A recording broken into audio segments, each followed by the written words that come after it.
लेकिन सत्ता की शुरुआत पश्चिम बंगाल से करते हैं, जहां शांतिपूर्ण वोटिंग और काउंटिंग के बाद हिंसा का दौर शुरू हो गया। जहां पहले दौर की हिंसा में 4 लोगों की मौत भी हो गई और राज्य के कई हिस्सों में तनाव का माहौल है।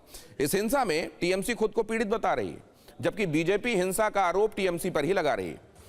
मामला क्या है? मामला यह है कि चुनावी नतीजों के बाद बंगाल के कुछ इलाकों में हिंसा हुई।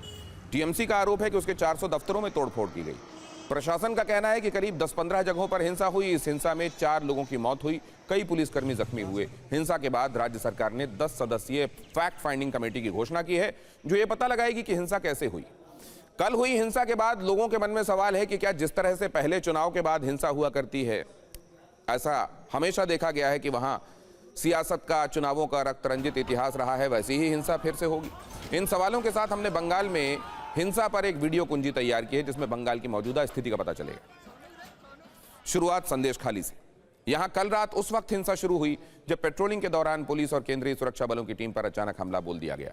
इस हमले में 5 सुरक्षाकर्मी घायल हो गए। अचानक इस हमले से इलाके में अफरा तफरी मच गई। सुरक्षा बलों ने इलाके को घेर लिया और जवाबी कार्रवाई करते हुए हालात काबू में किए। तलाशी अभियान के दौरान मौके से देसी बॉम्ब, हथियार, दूसरे आपत्तिजनक सामान मिले। घटना के बाद पूरे इलाके में अतिरिक्त पुलिस बल तैनात कर दिया गया और संदिग्धों की तलाश में लगातार छापेमारी चल रही है।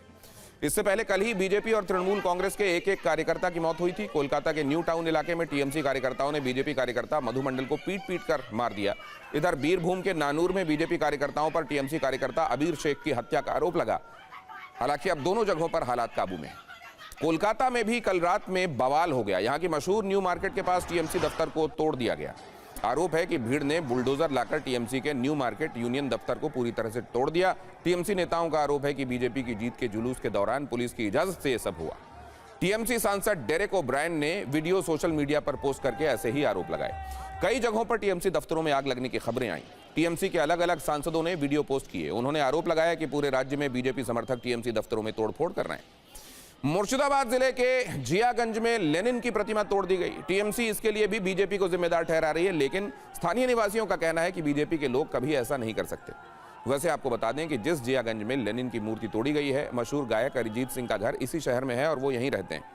इसके अलावा आसनसोल के गोधुली इलाके में टीएमसी के एक दफ्तर में तोड़फोड़ की गई, जबकि हावड़ा के दुमुरजाला, टॉलीगंज, कस्बा, बरुईपुर, कमरहाटी, बारानगर, हावड़ा और बहरामपुर में टीएमसी कार्यालयों में तोड़फोड़ की गई है। कुल मिलाकर चुनाव खत्म होते होते बंगाल में हिंसा हो ही गई। आज बंगाल पुलिस की तरफ से इस मामले में प्रेस कॉन्फ्रेंस की गई है और कहा गया है कि हिंसा करने वालों को छोड़ा नहीं जाएगा।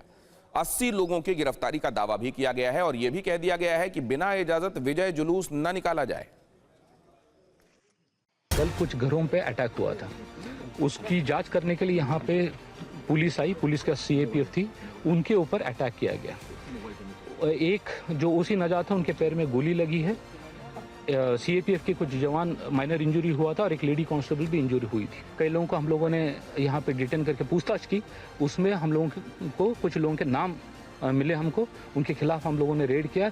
4 जो इसमें इन्वॉल्व है उन लोगों को अरेस्ट किया है। जिसने भी किया ये काम अच्छा नहीं है। जो लेनिन की मूर्ति था उसको ढांचा को तोड़ा गया, क्या कहना चाहेंगे? बीजेपी ये कल्चर का कोई कभी सपोर्ट नहीं करती। ये जो करता है वो दुष्कृति, पूरा दुष्कृति। वो बीजेपी के कोई वो कैडर नहीं। আমাদের টোটাল 65টি কোম্পানি আছে সিএপিএফ আজকে টোটাল 240 কিউআরটি চলছে পুরো কলকাতা জুরিসডিকশনে। 40টা মোটরসাইকেল মোবাইল চলছে।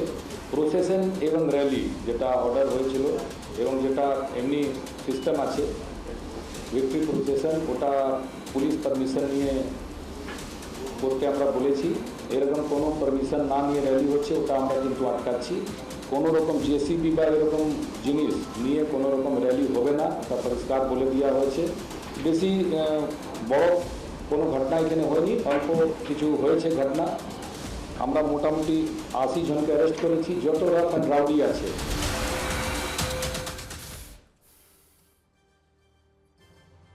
इस हंगामे पर राजनीतिक प्रतिक्रियाएं भी हैं। टीएमसी और बीजेपी पार्टी लाइन के हिसाब से बयान दे रही हैं। बीजेपी का कहना है कि टीएमसी के कुछ लोगों ने रातों रात बीजेपी का झंडा उठा लिया है, वो तोड़फोड़ कर रहे हैं। ऐसे लोगों की पहचान की जा रही है। केंद्रीय मंत्री सुकांतो मजूमदार का कहना है कि हिंसा बीजेपी की संस्कृति का हिस्सा ही नहीं है।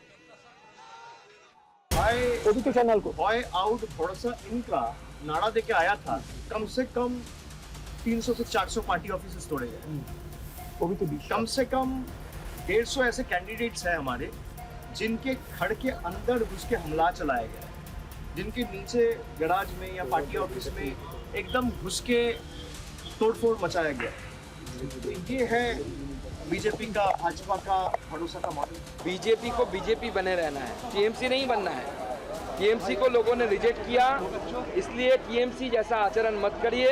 हम जानते हैं आपके ऊपर लगातार अत्याचार हुआ है, 2018 से अत्याचार हुआ है, लेकिन धैर्य धरिए, पुलिस उस पर कार्रवाई करेगी। बंगाल में हिंसा का एक दौर शुरू हुआ है जब से नतीजे आए, उसे रोकने की जगह दिल्ली से उन्हें भड़काने का काम हो रहा और कोई उसके बारे में बात नहीं कर रहा। रोज डिबेट्स हो रही हैं, बड़ी बड़ी बातें कर रहे हैं, साहब इनका एग्जिट पोल ठीक हुआ, उनका गलत हुआ, ये हिंदू पार्टी हो गई, वो मुसलमान पार्टी हो गई। शर्म करिए साहब। चोर चोरी के खिलाफ बोलता है, वहां की सरकार करवा भी रही है और हल्ला भी मचा रही है। ये भारतीय जनता पार्टी का 10 नंबरी मॉडल है, 10 नंबरी मॉडल। और 10 नंबरी मॉडल में तो आप जानते होंगे कौन कौन शामिल रहते होंगे। कुछ नहीं यार, एक कंपटीशन आ गया, कौन बड़ा भाजपा बनेंगे। तृणमूल वाले इतना जल्दी जल्दी भाजपा बनने के लिए कोशिश कर रहे, तो हम लोग क्या करें। लेकिन हाँ, पुलिस एक्शन ले रहा है, पार्टी ने भी एक्शन ले रहा है। अभी जो भी करेगा इसके बाद पार्टी का बाहर होगा तो उसको अरेस्ट होगा। बीजेपी के आने पर जो गुंडागर्दी हो रहा है और प्रधानमंत्री ने जो बयान दिया है, बदल हुआ है, बदला नहीं। ममता जी ने एग्जैक्टली यही वर्ड्स 2011 में इस्तेमाल किया जब सीपीएम के खिलाफ उनकी गुंडा बाहिनी अटैक्स किया।